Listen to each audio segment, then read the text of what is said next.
तो मेरी बात को बिल्कुल ध्यान से सुनते रहिएगा, बहुत आसान सी बात है। ये डाइकॉट लीफ है, मोनोकॉट लीफ भी मैं बता दूंगा कैसी होती है और क्या क्या उसके फीचर्स हैं। तो ये आपके सामने अंदर से ये एक लीफ है। इस लीफ के एक तो ये सरफेस दिखाई दे रहा है आपको और एक पीछे वाला सरफेस है। तो लीफ जनरली कैसे लगी होती है? ऐसे, पेड़ पे ऐसे ही तो लगी होगी। ये वाला जो सरफेस है वो ऊपर की तरफ होता है। तो इस ऊपर वाले सरफेस को हम लोग अडेक्सियल सरफेस कहते हैं। क्या कहते हैं इसे? Adaxial surface.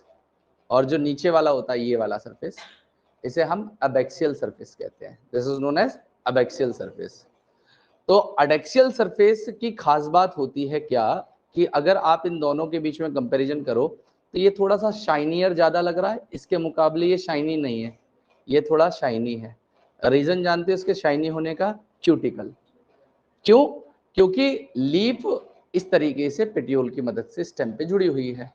तो ये वाला जो सरफेस है ये सनलाइट को एक्सपोज हो रहा है, ये वाला सरफेस नीचे की तरफ है, तो ज्यादा सनलाइट इसके ऊपर पड़ेगी कंपैरिजन टू दिस सरफेस। तो ज्यादा जो ट्रांसपिरेशन होगा वो इधर से होगा, मतलब अडेक्सियल सरफेस से होगा। मेरी बात आपको क्लियर हो रही है? इसलिए यहाँ पे आपको सबसे ज्यादा अमाउंट में ये वैक्सी कंपाउंड या क्यूटिन देखने के लिए मिल रहा है, जिस वजह से ये जो लीफ है क्या हो गई है? स्मूथ हो गई है या शाइनी हो गई है। नीचे वाला सरफेस रफ इसलिए रह गया क्योंकि यहाँ पे क्यूटिकल नहीं है। मेरी बात आपको क्लियर हो रही है सभी को? अब दूसरी बात यह है कि ये जो लीफ है ये एक डाइकॉट की लीफ है। अब कैसे डिसाइड किया जाए कि ये लीफ एक डाइकॉट की है या ये लीफ एक डाइकॉट की है?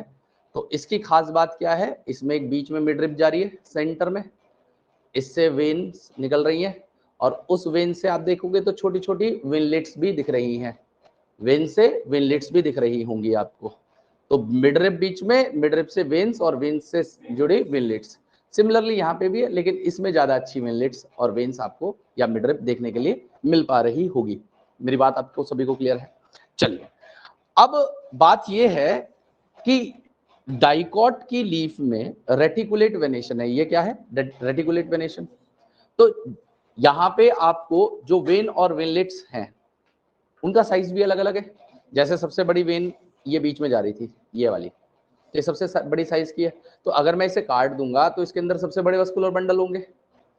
अगर मैं इसकी जो साइड से वेन जा रही है, मतलब ये वाली जो वेन जा रही है, इसको कट करूंगा तो इसके कंपैरिजन में इसके वस्कुलर बंडल थोड़े से छोटे हो जाएंगे। अब इससे जो नेटवर्क और वेनलेट का निकल रहा है उसको मैं कट करूं ट्रांसवर्सली और उसके अंदर वस्कुलर बंडल देखूं तो सबसे छोटे मिलेंगे। तो ये एक रेटिकुलेट वेनेशन था। अब इसमें एक चीज और होती है, इन लीव्स के ऊपर वाले सरफेस में स्टोमेटाज नहीं होते। डाइकॉट के अंदर लीफ के अपर सरफेस पे स्टोमेटाज नहीं मिलेंगे। जब भी स्टोमेटा प्रेजेंट होंगे कहां पे होंगे? लोअर सरफेस पे, जिसको मैंने कहा था अबैक्सियल सरफेस। मेरी बात सभी को क्लियर हो रही है?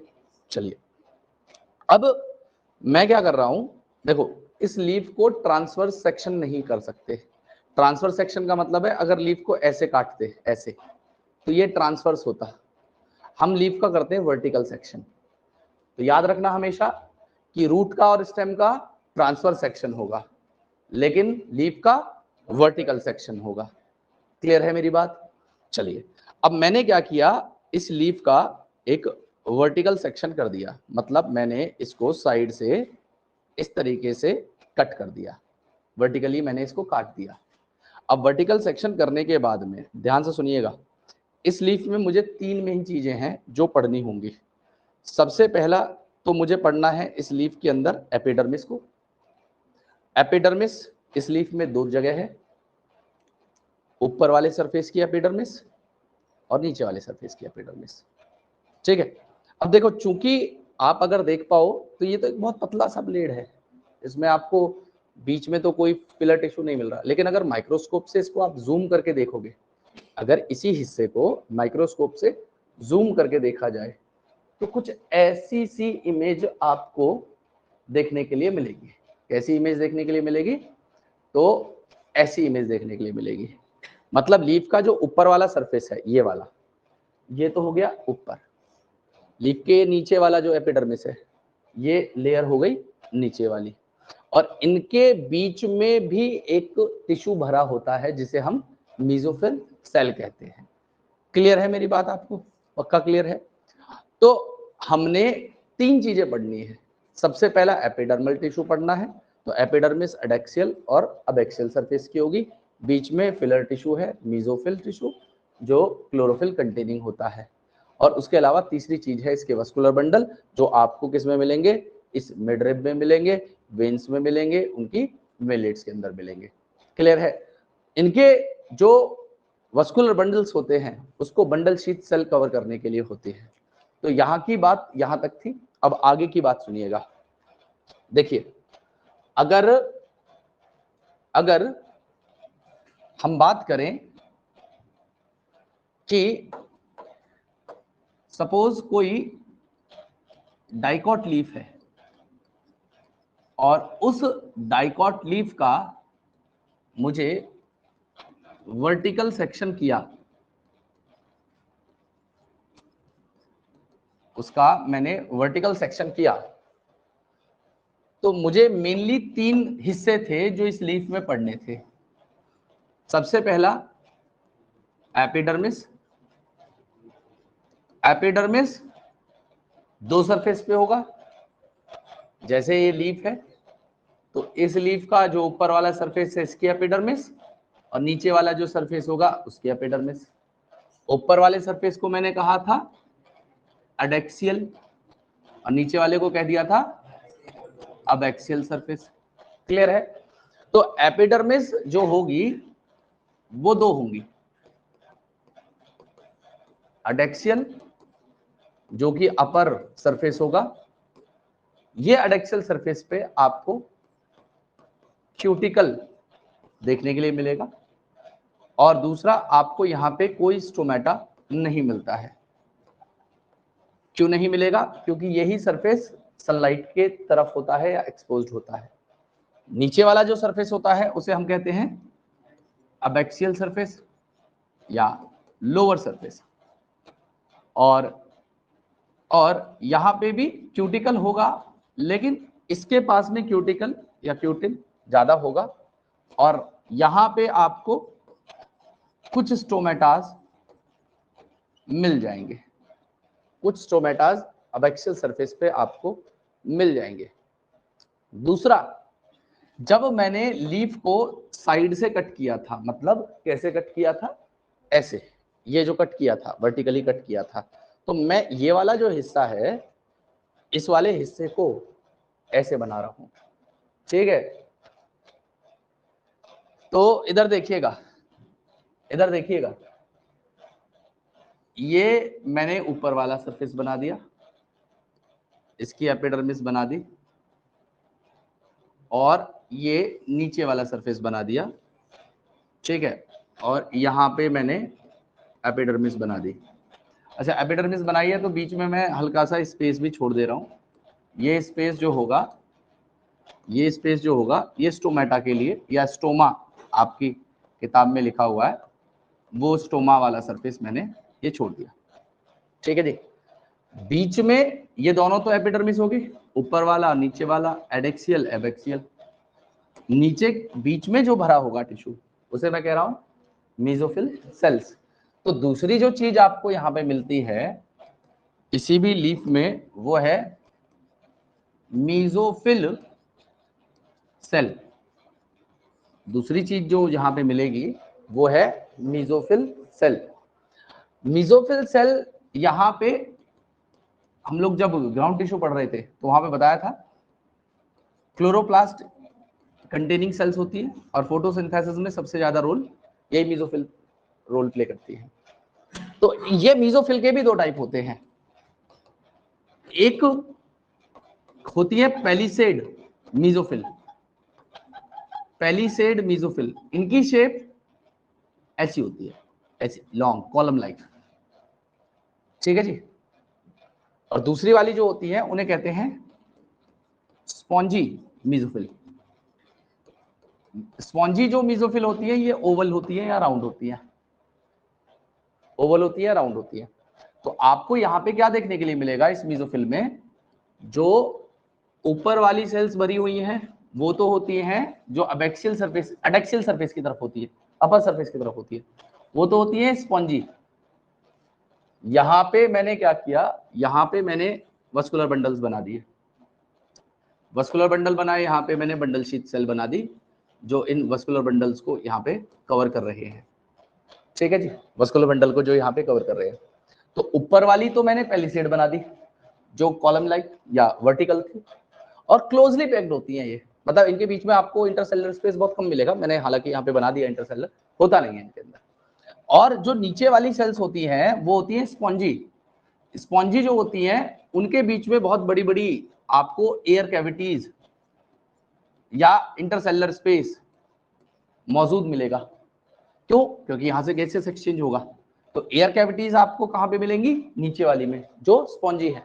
स्पॉन्जी कैसी होती है? राउंड या सर्कुलर, जिसमें आपको इंटरसेलुलर स्पेस मिल रहा है या एयर कैविटीज मिल रही है। ऊपर वाली कौन सी है? पैलिसेड, टाइटली पैक्ड है, वर्टिकली प्लेस्ड है। क्लियर है मेरी बात सभी को? और दूसरा यहाँ पे तीसरी चीज जो थी वो थी क्या? Vascular bundles. तो तीसरे नंबर पे आए हमारे वस्कुलर बंडल। देखिए वस्कुलर बंडल हम अगर याद करें तो मैंने आपको बताया थे कि रेडियल अरेंजमेंट वस्कुलर बंडल का रूट्स में होता है, लीफ के अंदर और स्टेम के अंदर वस्कुलर बंडल का अरेंजमेंट कॉन्जॉइंट होता है, और स्टेम के अंदर कॉन्जॉइंट ओपन होगा और लीव्स के अंदर सेकेंडरी ग्रोथ नहीं होगी, तो कॉन्जॉइंट क्लोज अरेंजमेंट यहाँ पे आपको मिल जाता है। अब ये जो वस्कुलर बंडल्स हैं, इन वस्कुलर बंडल का साइज भी वेरी करता है। क्यों वेरी करता है? क्योंकि चूंकि ये डाइकॉट लीफ है तो यहाँ पे आपको रेटिकुलेट वेनेशन मिलेगा, और रेटिकुलेट वेनेशन अगर किसी लीफ में है, अगर रेटिकुलेट वेनेशन किसी लीफ में है तो मिडरिप सबसे बड़ी होती है, उससे छोटी उससे निकलने वाली वेन्स होती हैं, और उन वेन से छोटी वेनलेट्स होती हैं, उनसे छोटी क्या होती हैं? वेनलेट्स होती हैं, उनसे छोटी वेनलेट्स होती हैं। मेरी बात आपको क्लियर हो रही है? तो अगर आप इस मिडरिब वाले पार्ट को कट करते हैं तो इसमें जो वस्कुलर बंडल्स मिलेंगे उनका साइज सबसे ज्यादा होगा। इसको अगर कट करते हैं तो उसमें वस्कुलर बंडल का साइज इसके कंपैरिजन में थोड़ा छोटा होगा, और अगर आप इन्हें कट करते हैं तो यहाँ पे सबसे छोटे साइज के वस्कुलर बंडल मिल जाएंगे। यहां तक की बात क्लियर है? तो आइए एक बार ये जो मैंने सारी बातें बताई इसको स्लाइड से देखिए जो एनसीईआरटी के अंदर बताया गया है, और वहां देखेंगे कि हमें क्या क्या जो पॉइंट्स थे वो इसमें पढ़ने थे।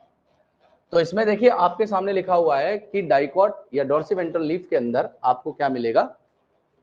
अगर आप वर्टिकल सेक्शन करते हैं किसी लीफ लेमिना का तो 3 पार्ट होते हैं, एपिडर्मिस, मेसोफिल और वस्कुलर बंडल।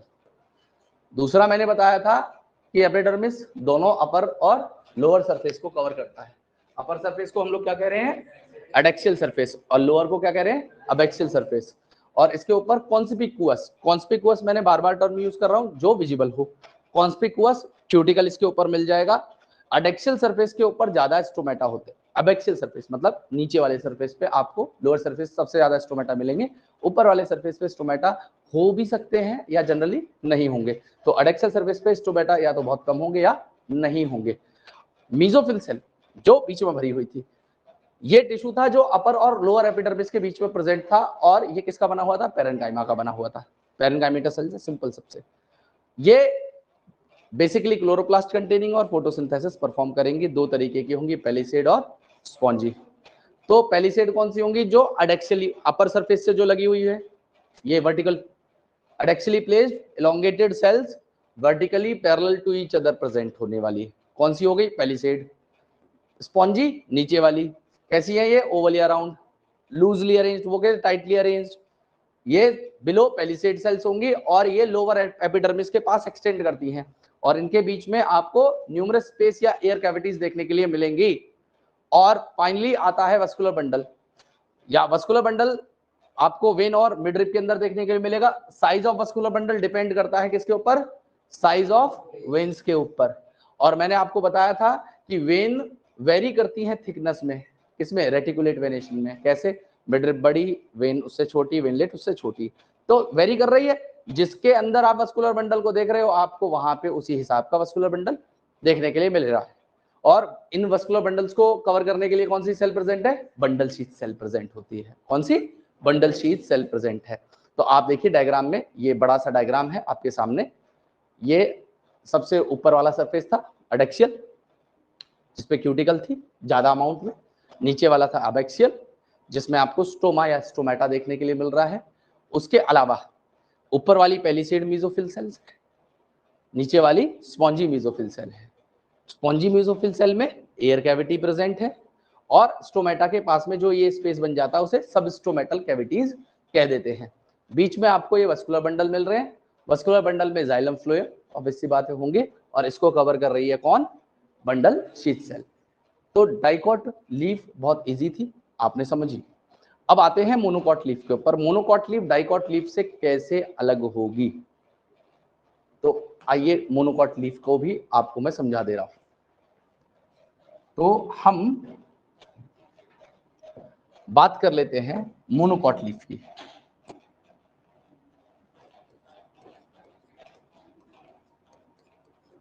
मोनोकॉट लीफ का हम लोग वर्टिकल सेक्शन पढ़ेंगे।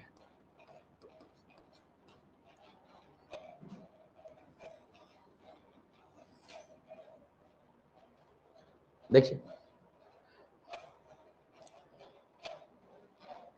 जो डाइकॉट की लीफ होती है ना, उसे हम डॉर्सीवेंट्रल लीफ कहते हैं, क्योंकि उसके दोनों सरफेस जो होते हैं थोड़े अलग थे। एक पे क्यूटिकल ज्यादा था, एक पे स्टोमेटास ज्यादा थे। ऐसी लीफ डॉर्सीवेंट्रल लीफ कहलाती है। इनकी लीफ को कहते हैं आइसोबाइलेटरल लीफ। इसके दोनों सरफेस लगभग एक समान होते हैं, मतलब स्टोमेटास आपको दोनों सरफेस पे मिलेंगे। उस पे क्या हो रहा था, एक सरफेस पे स्टोमेटास नहीं थे, दूसरे पे मिल रहे थे। यहाँ पे स्टोमेटास अपर और लोअर, एडेक्सियल और एबैक्सियल, अपर और लोअर दोनों सरफेस पे आपको मिल रहे हैं। इनकी जो अदर फीचर्स हैं वो लगभग सेम होंगे, क्यूटिकल भी इनके पास में होगा, लेकिन जो इनमें डिफरेंसेस हैं वो डिफरेंसेस ये है कि इनके अंदर मीजोफिल सेल पेलिसेड और स्पॉन्जी मीजोफिल में कैटेगराइज नहीं होगा। जैसे वहां पे मीजोफिल सेल के दो टाइप हो जा रहे थे, पेलिसेड और स्पॉन्जी, यहाँ पे केवल मीजोफिल सेल होगी। यहाँ पे केवल क्या होगी? मीजोफिल सेल होगी। दूसरा डिफरेंस यहाँ पे आएगा, देखो डाइकॉट लीफ थी तो कौन सा वेनेशन था? रेटिकुलेट। यहाँ पे क्या हो जाएगा? Parallel venation. पैरेलल वेनेशन में मिड रिब को छोड़ के सारी वेन्स जो होती हैं, मिड रिब को छोड़ के सारी वेन्स लगभग एक ही साइज की होती हैं। तो यहाँ पे जो वस्कुलर बंडल का साइज है मिड रिब को छोड़ के इन सब में सेम मिलेगा। वहां पे क्या हो रहा था? वस्कुलर बंडल का साइज वेरी कर रहा था, यहाँ पे वेरी नहीं करेगा। हाँ, मिड रिब में वेरी कर सकता है क्योंकि वो सबसे बढ़िया और प्रोमिनेंट वेन है। उसके अलावा जितनी भी वेन्स हैं वो लगभग साइज में सेम होती हैं। बाकी समझ में आ गई? दो डिफरेंस समझे हमने। सबसे पहला तो दोनों सरफेस पे स्टोमेटा, दूसरा डिफरेंस वस्कुलर बंडल का साइज सेम हो जाना। और रेटिकुलेट और पैरेलल वेनेशन हम लोग मॉर्फोलॉजी में पढ़ चुके हैं। अब इसमें एक खास चीज होती है रुचिका। इसमें मोनोकॉट लीफ में एक खास चीज होती है, जो ऊपर वाली सेल्स हैं, मतलब एडेक्सियली जो प्लेस्ड सेल्स हैं या एपिडर्मल सेल्स हैं, वो क्या हो जाती हैं? इस तरीके से एम्प्टी होती हैं, कलरलेस होती हैं, और इन सेल्स को हम लोग बलिफॉर्म सेल्स कहने लग जाते हैं। ये जो ऊपर वाली एपिडर्मिस की सेल हैं, ये लोअर एपिडर्मिस सेल्स हैं, ठीक है। ये स्टोमेटा वाली जगह बना दीजिए। तो यहाँ पे ये ऊपर वाली सेल हॉलो हो जाती हैं, खाली हो जाती हैं, कलरलेस हो जाती हैं, और इन सेल को हम लोग कहते हैं बलिफॉर्म सेल, बलिफॉर्म सेल्स।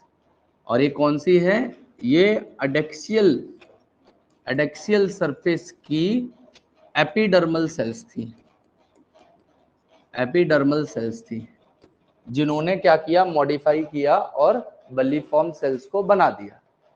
अब ये बलिफॉर्म सेल कलरलेस थी तो फोटोसिंथेसिस तो करने से रही। खाली है, क्यों खाली है? तो ध्यान से समझिएगा।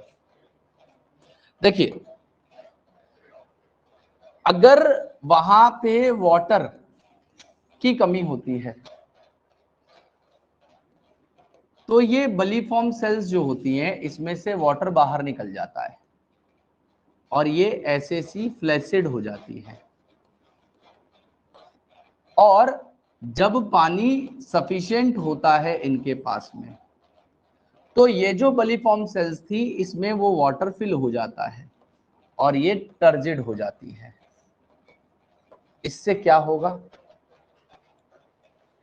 जैसे उदाहरण के तौर पे ये मोनोकॉट लीफ है, सपोज करो ये ऊपर वाली जो एपिडर्मल सेल है ये बलिफॉर्म सेल्स बन गई। अब पानी की कमी हो गई तो इस बलिफॉर्म सेल में से पानी क्या हो जाएगा, बाहर चला जाएगा और ये कैसी हो जाएंगी, फ्लैसिड हो जाएंगी। तो जब फ्लैसिड होंगी तो एपिडर्मिस, अच्छा इनकी जो मोनोकॉट की लीफ जो होती है, आप ज्यादातर मोनोकॉट्स को देखना, चाहे मेज देखना, शुगर केन देखना, वीट देखना, राइस देखना, सबकी लीफ ऐसी होती है पतली सी लंबी सी। चाहे आप गन्ने को देखो, धान देखो, गेहूं देखो, मक्का देखो, सबकी लीफ ऐसी सी होती है, पतली पतली लंबी सी मोनोकॉट की। तो जब पानी की कमी होगी ये लीफ क्या होती है, ऐसे कर्ल कर जाती है। लीफ क्या हो जाएंगी, कर्ल कर जाएंगी। कर्लिंग हो जाने से क्या होगा, ऐसे लीफ थी तो ज्यादा एक्सपोज थी, सनलाइट ज्यादा गिरती, तो एक तो वैसे ही पानी की कमी है, ऊपर से ट्रांसपिरेशन और हो जाए तो दिक्कत है। तो ये क्या करती हैं, ट्रांसपिरेशन के लॉस को या ट्रांसपिरेटरी लॉस से बचने के लिए लीफ कर्लिंग कर लेती हैं, ऐसे करके कर्ल हो जाती है। तो इससे ट्रांसपिरेटरी लॉस क्या होगा, कम से कम होगा। और जब इनके पास में वाटर सफिशिएंट अमाउंट में था तो बलिफॉर्म सेल में वो वाटर भर जाएगा, जिससे वो लीफ क्या हो जाएगी, एक्सपोज्ड लेमिना रखेगी। और एक्सपोज्ड लेमिना होगा तो ट्रांसपिरेशन हो भी जाए, वाटर की अमाउंट इनके पास में ठीक ठाक है। क्लियर है मेरी बात। तो ये कुछ डिफरेंसेस थे, ये कुछ डिफरेंसेस थे। तो आइए एक बार मोनोकॉट लीफ और देख लीजिए, ज्यादा डिफरेंस नहीं, जो जो डिफरेंसेस हैं वो डिफरेंसेस मैंने आपको बता दिए हैं। तो मैंने आपको बताया था कि डाइकॉट की लीफ डॉर्सीवेंट्रल थी, दोनों सरफेस अलग थे, लेकिन मोनोकॉट के अंदर आइसोबाइलेटरल लीफ है, लगभग दोनों सरफेस एक जैसे होते हैं। यहाँ पे बताया गया है कि एनाटॉमी मोनोकॉट लीफ की डाइकॉट की तरह ही होती है ज्यादातर, लेकिन कुछ डिफरेंसेस हैं। क्या डिफरेंसेस, सबसे पहला स्टोमेटा दोनों सरफेस पे प्रेजेंट है, एपिडर्मिस के ऊपर वाले और नीचे वाले सरफेस पे। दूसरा, मीजोफिल को डिफरेंशिएट पेलिसेड और स्पॉन्जी मीजोफिल में नहीं किया, उनको सिंपली मीजोफिल सेल कहा जा रहा है। वहां पे क्या कह रहे थे, ऊपर वाले को पेलिसेड कह रहे थे जो इलॉन्गेटेड थी, नीचे वाले को स्पॉन्जी कह दे रहे थे। दूसरी बात यहाँ पे लिखी हुई है कि ग्रासेस, ग्रासेस क्या है, मोनोकॉट है, इनके adaxial epidermal cell along with vein modify होके लार्ज एम्प्टी कलरलेस सेल बन गई और उन्हें क्या कहा गया, बलिफॉर्म सेल। और जब इन्होंने वाटर को एब्जॉर्ब किया तो कैसी हो गई, टर्जिड हो गई। और टर्जिड होने के बाद में लीफ सरफेस क्या हो गया, एक्सपोज्ड हो गया। लेकिन जब ये फ्लैसिड थी, क्योंकि वाटर स्ट्रेस था, तो इन्होंने लीफ को क्या करवा दिया, कर्ल करवा दिया। किस तरफ, अंदर की तरफ, अंदर की तरफ। इससे क्या होगा, वाटर लॉस मिनिमाइज हो जाएगा। वेनेशन कैसा था, पैरेलल, तो उसकी वजह से लगभग सारी सिमिलर साइज की वस्कुलर बंडल होंगे, क्योंकि सारे साइज की वेन एक जैसी है तो वस्कुलर बंडल का साइज भी एक जैसा ही होगा। और मेन वेन को छोड़ के, मेन मतलब मिड वेन को छोड़ के, मिड रिब को छोड़ के सारी वेन्स का साइज लगभग सेम है। ठीक है, तो आप ये देखिए, अगर हम देखें तो ये ऊपर वाला सरफेस है, ये ऊपर वाली सरफेस में जो लीफ बन गई है, मतलब ये जो सेल्स बन गई हैं एम्प्टी हॉलो या कलरलेस सेल लार्ज, उन्हें हम लोग बलिफॉर्म सेल्स कह रहे हैं। जाइलम फ्लोएम यहाँ पे प्रेजेंट है ही है। ये स्टोमेटा है, ये स्टोमेटाज हैं, इनके पास में सब स्टोमेटल कैविटीज आपको देखने के लिए मिल जाएंगी। और बीच में जो ग्रीन वाली सेल्स हैं कंटेनिंग क्लोरोप्लास्ट, इन्हें हम लोग क्या कह देंगे, मीजोफिल सेल कह देंगे। सिंपल सी बात है, कोई कंफ्यूजन, कोई डाउट, कोई परेशानी नहीं होनी चाहिए। अब आपको क्या करना है, ध्यान से सुनिएगा, डायग्राम बनाएंगे घर जाके होमवर्क में। तो आप पहले लिखेंगे डाइकॉट लीफ, डाइकॉट लीफ लिखने के बाद में स्पेस छोड़ देंगे, डायग्राम लाइक मतलब 6 7 8 10 लाइन, जो भी आपको जितने भी डायग्राम बना सको। और जो पॉइंट्स है, अभी तेरी नींद उतार रहा हूँ, रुक तो सही, अभी तेरी नींद उतार रहा हूँ, लोरी सुना रहा हूँ मैं, झूल रहा है बैठ के, पागल वागल है तू। ए बे, एक तो तू आता नहीं, आता है तो बैठ के सोता है यहाँ।